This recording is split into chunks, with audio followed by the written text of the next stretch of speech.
तुम गोली मार के मार भी दो तो हमको यूनिटी से तुम निकालने नहीं सकते हो। सरकार उस बिल को वापस लो। वक्फ बिल फ्रीडम ऑफ रिलीजन पर आक्रमण है। हमारी मस्जिद से कोई खिलवाड़ करेगा, कब्रिस्तान से खिलवाड़ करेगा, बाप दादा की पुरखों की जमीन जो वक्फ है उसमें खिलवाड़ करेगा, लोग ऐसे ही बड़े बैठे रहेंगे।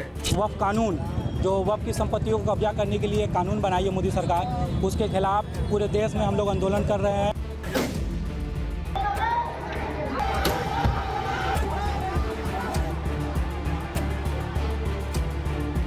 अब हम सर पर कफन बांध चुके हैं, अब अपना हक लेके रहेंगे। अल्लाह के इस मिल्कियत में बर्दाश्त नहीं करेंगे। जब मुसलमान अपने ईमान पर आ जाए तो फिर वो देखता नहीं है सामने कौन है।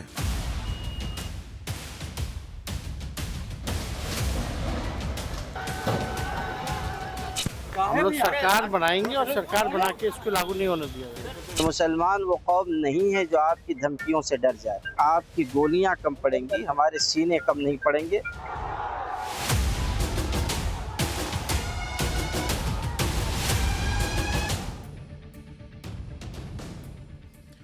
वक्फ कानून के विरोधियों को जवाब देने के लिए खुद पीएम मोदी को मोर्चा इसलिए संभालना पड़ा क्योंकि ऐसे संकेत मिलने लगे हैं कि वक्फ की आड़ में देश की सुरक्षा को खतरे में डाला जा रहा है। उन राज्यों में वक्फ के खिलाफ भड़काऊ बयानबाजी और विरोध प्रदर्शन हो रहे हैं जो राज्य बॉर्डर से सटे हुए हैं और जहां मुस्लिम आबादी ज्यादा है। मैं आपको 3 तस्वीरें दिखा रहा हूं। इस वक्त देश में वक्फ कानून के विरोध में 3 राज्यों की सबसे ज्यादा चर्चा हो रही है। पहला बॉर्डर स्टेट है जम्मू कश्मीर, जहां विधानसभा में वक्फ कानून के विरोध में आज तीसरे दिन हंगामा हुआ और नेताओं के बीच मारपीट की नौबत आ गई भाई। दूसरा बॉर्डर स्टेट है बंगाल, जहां मुर्शिदाबाद में वक्फ कानून के विरोध में भीड़ ने पुलिस पर ही हमला कर दिया और मुर्शिदाबाद बांग्लादेश बॉर्डर से लगा हुआ जिला है। तीसरा बॉर्डर स्टेट है मणिपुर, जहां पहले से ही हालात ठीक नहीं है और वहां पर वक्फ के खिलाफ बड़े बड़े प्रदर्शन हो रहे हैं। मणिपुर में वहां वक्फ का समर्थन करने पर बीजेपी नेता के घर में आग तक लगा दी गई थी। इसलिए यह सवाल पूछना पड़ रहा है कि वक्फ कानून के विरोध में शुरू हुए ये प्रदर्शन भले ही अभी छोटे स्तर पर है, लेकिन जहां एक तरफ पाकिस्तान हो दूसरी तरफ बांग्लादेश हो, ऐसे में बॉर्डर स्टेट में खास तौर पर मुसलमानों को जो भड़काया जा रहा है, क्या वो सिर्फ इत्तेफाक है? और ऐसी जगहों पर अलर्ट रहने की ज्यादा जरूरत है। सबसे ज्यादा टेंशन तो पश्चिम बंगाल को लेकर हो रही है क्योंकि वक्फ कानून के विरोध में कल बंगाल के मुर्शिदाबाद में जो हिंसक प्रदर्शन हुआ, उसमें सबसे डराने वाली बात यह है कि उग्र भीड़ ने बंगाल की पुलिस को भी निशाना बनाया था। पुलिस पर पथराव हुए थे, पुलिस को अपनी गाड़ी छोड़कर भागना पड़ा। अब ऐसी ऐसी तस्वीरें आई हैं। भीड़ ने गाड़ी में आग लगा दी। हालत यह हो गई कि मुर्शिदाबाद में इस प्रदर्शन के बाद भारी पुलिस फोर्स को तैनात किया गया है। पुलिस को इलाके में लगातार गश्त लगानी पड़ी। मुर्शिदाबाद से हमारे सहयोगी की एक रिपोर्ट देखिए, फिर बताऊंगा कि ममता बनर्जी ने इस हिंसा पर क्या कहा है और वो कैसे ऐसी बात कह रही हैं जो हो नहीं सकती लेकिन मुसलमानों को भड़का जरूर देगी। प्रदर्शन हो रहा था और इसी इलाके में जो है ये आप सड़क देख रहे हैं, यहाँ पर घंटों तक प्रदर्शन चलता रहा। कहा जा रहा है करीब करीब 3 बजे से लेकर 7 बजे तक यहाँ पर प्रदर्शनकारी जो है वो सड़क रोककर यहाँ पर बैठे थे और उसके बाद ही पुलिस से उनको समझाने बुझाने की कोशिश की, लेकिन उनकी लाख कोशिशों के बावजूद जब वो नहीं हटे तो उन पर लाठीचार्ज किया। आप देखिए बीते रात की ये तस्वीरें हैं, शाम की तस्वीरें हैं, जहां पर इस पुलिस गाड़ी को आग के हवाले कर दिया गया था। हालांकि रात में ही गाड़ी को यहां से हटा लिया गया है, लेकिन इसके निशान अभी भी यहां पर है जब हिंसा यहां पे भड़की थी। आप ये भी देखिए कि जिस मुर्शिदाबाद में वक्फ कानून के खिलाफ हिंसा भड़की, वो इलाका कहां पर है। मुर्शिदाबाद जिला बांग्लादेश के बॉर्डर से लगा हुआ जिला है। मुर्शिदाबाद में 125 किलोमीटर का बॉर्डर इलाका है। मुर्शिदाबाद में 66% से ज्यादा मुस्लिम आबादी है और इस इलाके में सियासी रूप से टीएमसी का दबदबा है। मुर्शिदाबाद हिंसा को लेकर बीजेपी आरोप लगा रही कि कल जिस भीड़ ने हिंसा की थी वो रोहिंग्या और बांग्लादेशी थे। बीजेपी नेता दिलीप घोष का दावा है कि पहले भी सीए एनआरसी कानून के खिलाफ इसी जिले में हिंसा भड़की थी। सुनिए एक बार दिलीप घोष को। बल्कि इनकी इतनी हिम्मत हो गई, पुलिस की गाड़ी जला देते हैं, पुलिस की थाना जला देते हैं, फिर भी चलता रहता है। ये कौन लोग कर रहे हैं? ये सब रोहिंग्या है, घुसपैठिया है और इनको पनाह दे के रखा गया है। इसीलिए 450 किलोमीटर का बेड़ा लगाने नहीं दिया जाता बारबेडो है कि आएंगे, उत्पात करेंगे, जाएंगे। हमको चुनाव में जिताएंगे। ममता बनर्जी का प्रोत्साहन से, इस उनका देखरेख से सब कुछ हो रहा है। जब सरकार ममता दीदी तुष्टीकरण की सीमा पार कर जाती है, रक्षक ही भक्षक बन जाए। आज ममता दीदी ही भक्षक बन गई हैं, इसीलिए खुली छूट दे रखा है। शासन का काम है कंट्रोल करना। मुर्शिदाबाद हिंसा को लेकर बीजेपी यही आरोप लगा रही है कि यह सब ममता सरकार के इशारे पर हुआ है। अब इस आरोप में कितनी सच्चाई है यह तो नहीं पता, लेकिन हिंसा पर ममता बनर्जी का जो बयान है वो आया है वो हैरान करने वाला है। हिंसा को लेकर ममता बनर्जी ये सही से, हालांकि कई लोगों को यही उम्मीद थी कि वो हिंसा करने वालों को सख्त चेतावनी तो कम से कम देंगी, उन पर कड़े एक्शन का भरोसा देंगी, लेकिन यहां तो ममता बनर्जी नरमी बरतती दिख रही जैसे हिंसा करने वाले ही पीड़ित हो। ममता बनर्जी कह रही है कि वक्फ कानून से अल्पसंख्यक दर्द में है, उनका दिल दुखा है। इतना ही नहीं, ममता बनर्जी उन्हें भरोसा दे रही हैं कि वो अल्पसंख्यकों और उनकी प्रॉपर्टी की रक्षा करेंगी, बंगाल में ऐसा कुछ होने नहीं देंगी। सुनिए जरा ममता बनर्जी को। और माइनॉरिटी लोगों को हम एक बात कहते हैं, देखिए आप लोगों को दिल में दुख हुआ है वॉकर प्रॉपर्टी के लेके, आप भरोसा रखिए बंगाल में ऐसा कुछ नहीं होगा जिसमें कोई डिवाइड एंड रूल होगा। आप लोगों ने एक मैसेज दीजिए कि सबको एक साथ में रह के बचना है, जियो और जीने दो। इसके लिए बेसमाल होने का बात नहीं है। देश की संसद से पास हुआ कानून है। ममता बनर्जी किस हिसाब से कह रही हैं कि यहां हम कुछ नहीं होने देंगे? क्या नहीं होने देंगे? क्या मतलब बंगाल में कानून लागू नहीं होगा क्या? ममता बनर्जी कह रही है कि वो बंगाल में कुछ नहीं होने देंगी, और उनके इस बयान का तो एक मतलब यह भी है कि वो बंगाल में वक्फ कानून पास न होने की धमकी दे रही या लागू न होने की धमकी दे रही। ऐसी धमकी ममता बनर्जी सीए एनआरसी कानून को लेकर दे रही थी। क्या वक्फ कानून पर भी ममता बनर्जी उसी लेवल पर भड़का रही हैं क्या? इतना ही नहीं, वक्फ कानून के खिलाफ ममता बनर्जी बांग्लादेश से भारत के बिगड़ते रिश्तों का डर दिखा रही है। वो अपने बयान में कह रही हैं कि बांग्लादेश के बॉर्डर की स्थिति आप देखो, अभी इसको यानी वक्फ कानून को पास नहीं करना चाहिए था, लेकिन तुरंत कुछ करने से कभी कभी दिक्कत होती है। हमारे लिए दिक्कत है, हमारे इधर 33% माइनॉरिटी है, तो हम क्या करें? उसको निकाल दें? कैसे निकाल सकते हैं? या आज नहीं, आजादी के टाइम से। लेकिन बॉस, मुसलमानों को निकालने कह कौन रहा है? रोहिंग्या और बांग्लादेशियों को निकालने की बात उठती है, मुसलमानों को निकालने की तो बात नहीं होती जो भारत के नागरिक हैं। और वक्फ का कानून जो आया वो किसी को निकालने की बात तो कर नहीं रहा। आप सोचिए ममता बनर्जी वक्फ के विरोध में क्या क्या बातें कह दे रही हैं। ममता बनर्जी की भाषा सुनिए, वो गोली मारने जैसे बयान भी दे रही हैं। हमको कहते हैं अब क्यों हर धर्म का जगह में जाता है? हम कहा हम जिंदगी भर जाएगा और जाते रहेंगे।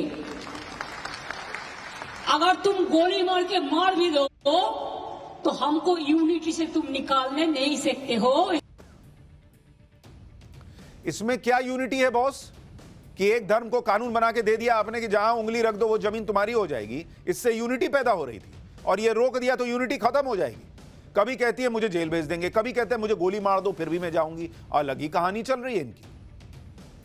आप ये भी देखिए कि ये वही ममता बनर्जी हैं जो कुछ दिन पहले कह रही थी कि अगर वो सत्ता में आई तो पीएम मोदी के वक्फ कानून को पलट देंगी। वक्फ कानून के खिलाफ इधर ममता ने मोर्चा खोला है, उधर कांग्रेस भी इस रेस में पीछे नहीं दिखना चाहती, क्योंकि सवाल मुसलमान के वोट का है भाई। इसलिए गुजरात में हुए कांग्रेस अधिवेशन की समाप्ति पर जाते जाते कांग्रेस अध्यक्ष मल्लिकार्जुन खड़गे ने वक्फ कानून का मुद्दा छेड़ा और मोदी सरकार से इस बिल को वापस लेने की मांग कर दी। सुनिए। रात के 4-4:30 बजे तक बहस हो गई, वोटिंग हो गई, हर क्रॉस में हमने वोटिंग की, और हमारे लोग जितने भी हमारे एमपी थे, राज्यसभा मेंबर थे, उन्होंने पूरी ताकत लगा के इस बिल का विरोध किया। और आज भी हम चाहते हैं सरकार उस बिल को वापस लो। यही हमारा मकसद था, इसलिए हम लड़ रहे थे। मल्लिकार्जुन खड़गे लड़ रहे थे, राहुल गांधी सेल्फी ले रहे थे। कांग्रेस अध्यक्ष बिल वापस लेने की बात कर रहे हैं। वहीं दूसरी तरफ राहुल गांधी वक्फ कानून के विरोध को अलग लेवल पर लेकर चले गए। राहुल गांधी ने कहा कि मुसलमानों के बाद मोदी सरकार ईसाई और सिखों को टारगेट करेगी। सुनिए राहुल गांधी को।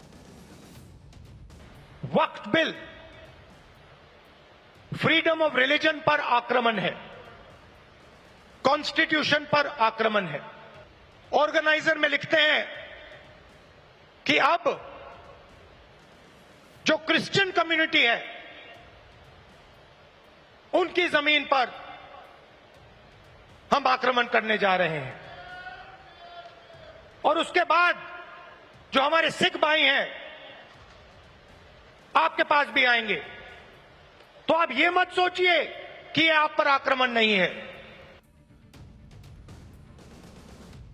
आरएसएस की जिस मैगजीन का जिक्र राहुल गांधी कर रहे हैं कि ऑर्गेनाइजर में लिख दिया कि इसके बाद हम ईसाइयों की जमीन लेने वाले हैं, फिर सिखों की जमीन लेंगे, कहीं ऐसा नहीं लिखा हुआ बॉस।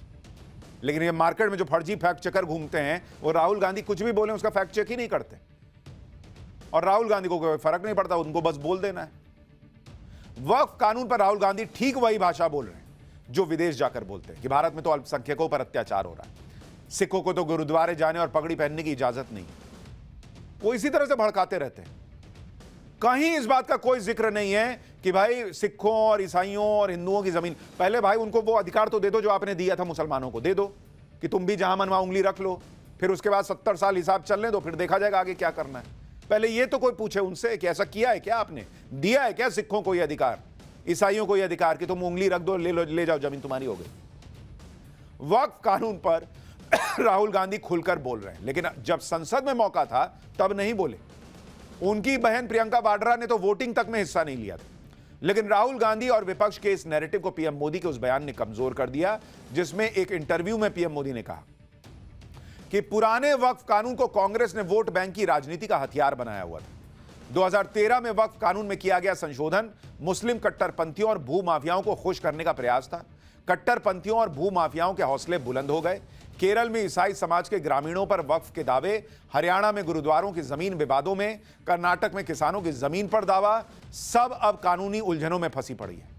अब मंदिर हो, चर्च हो, गुरुद्वारे हो, खेत हो, सरकारी जमीन हो, किसी को भी भरोसा नहीं रह गया था कि उनकी जमीन उनकी ही रहेगी। सिर्फ एक नोटिस आता था और लोग अपने ही घर और खेत के लिए कागज ढूंढते रह जाते थे। जो कानून न्याय के लिए था वो डर का कारण बन गया। ये कैसा कानून था भाई? और आज अगले चैप्टर में मैं आपको दिखाऊंगा इतिहास के वो पन्ने खोलकर कि कैसे पीएम मोदी जो कह रहे हैं वही कांग्रेस राज में हो रहा था, और कांग्रेस के नेताओं पर आरोप लगा कि उन्होंने वो काम किया है, और मुसलमानों ने आरोप लगाया। भाई आगे दिखाऊंगा भी। पीएम मोदी ने वक्फ पर कांग्रेस का पूरा कच्चा चिट्ठा खोल दिया। वक्फ बिल पर मोदी सरकार का साथ देने के लिए संघ भी अब मैदान में आ गया है। खबर है कि संघ से जुड़े लोग मुस्लिम समुदाय के पास जाएंगे, उन्हें इस बिल का फायदा बताएंगे। आरएसएस के मुस्लिम राष्ट्रीय मंच ने देशव्यापी प्रेस कॉन्फ्रेंस और सेमिनार आयोजित करने की योजना बनाई है। यानी जहां एक तरफ मुस्लिम संगठन अपने नेटवर्क का इस्तेमाल कर वक्फ के विरोध की बड़ी बड़ी योजना बना रहे हैं, वहीं दूसरी तरफ अब संघ का बड़ा नेटवर्क इस विरोध के नेटवर्क को तोड़ेगा और मुस्लिम समुदाय से बात करके वक्फ कानून के विरोध में जो भ्रम फैलाया जा रहा है उसे दूर करेगा। वक्फ संशोधन कानून को सफल बनाने के लिए मोदी सरकार ने पूरी ताकत झोंक दी। ग्राउंड पर आरएसएस तो उतर ही रहा है, दूसरी तरफ मोदी सरकार सुप्रीम कोर्ट में भी कानूनी लड़ाई लड़ने के लिए तैयार हो गई। खबर है कि मोदी सरकार की तरफ से भी सुप्रीम कोर्ट में वक्फ कानून को लेकर एक कैविएट अर्जी दाखिल की गई। कैविएट अर्जी का मतलब होता है कि कोई पक्ष कोर्ट में यह अर्जी देता है कि भाई अगर आपके पास इस पर मामला आया है तो मुझे बिना सुने, मेरा पक्ष बिना सुने फैसला मत दीजिएगा। जिस तरह से वक्फ कानून के विरोध में सुप्रीम कोर्ट में याचिकाओं की लंबी लाइन लग गई है, उस पर एक्टिव होते हुए मोदी सरकार सुप्रीम कोर्ट चली गई है और सरकार की तरफ से कैविएट दाखिल करके कह दिया गया है कि भाई वक्फ कानून को लेकर आप कोई जल्दबाजी न कीजिएगा। ये लोग आपके पास आए हैं सुप्रीम कोर्ट, लेकिन आप कुछ भी फैसला लेने से पहले एक बार हमको पहले सुन लीजिएगा। सरकार उनका जवाब देना चाहती है। इस अर्जी के जरिए भी सुप्रीम कोर्ट को सरकार का पक्ष और क्लियर हो जाएगा, उसे वक्फ कानून के खिलाफ अर्जियों पर फैसला लेने में मदद मिलेगी। यानी मोदी सरकार भी प्रोएक्टिवली काम कर रही है, वक्फ बिल के खिलाफ फैलाए जा रहे हर भ्रम को रोकने की हर संभव कोशिश कर रही है। जो लोग वक्फ कानून का विरोध कर रहे हैं वो सुप्रीम कोर्ट के फैसले तक का इंतजार नहीं कर पा रहे। वक्फ कानून पर नॉन स्टॉप हल्ला मच रहा है। विरोध के नाम पर सिर्फ सड़कों पर बवाल नहीं मचा, बल्कि तमाम राजनीतिक दल आपस में भिड़ गए। जम्मू कश्मीर विधानसभा में आज तीसरे दिन वक्फ कानून पर चर्चा के नाम पर जमकर बवाल कटा। नौबत हाथापाई तक पहुंच गई। सदन के अंदर नेशनल कॉन्फ्रेंस, पीडीपी और बीजेपी के विधायक आपस में भिड़ गए। नेशनल कॉन्फ्रेंस वक्फ कानून को लेकर चर्चा की मांग कर रही है, लेकिन बीजेपी इसका विरोध कर रही है और इसी बात पर विधायकों के बीच झगड़ा हो गया, जमकर धक्का मुक्की हो गई भाई। इस हंगामे के बीच आम आदमी पार्टी के इकलौते विधायक महराज मलिक काफी गुस्से में नजर आ रहे थे। वो पीडीपी विधायक वहीद पारा से भिड़ गए। आप विधायक ने पीडीपी पर कौम से गद्दारी का आरोप लगा दिया। देखिए क्या हुआ है। मुफ्ती साहब उसने कौम के साथ गद्दारी की है, तुमने भाजपा के साथ गद्दारी की है। अरे हाउस नहीं है, माफिया लाए इन्होंने, गुंडे। बाहर देखो कितने लोग हैं, कौन है वो, इनको लगता मैं अरेस्ट करेगा। अरे एक को भी नहीं छोड़ूंगा, एक को भी नहीं छोड़ूंगा।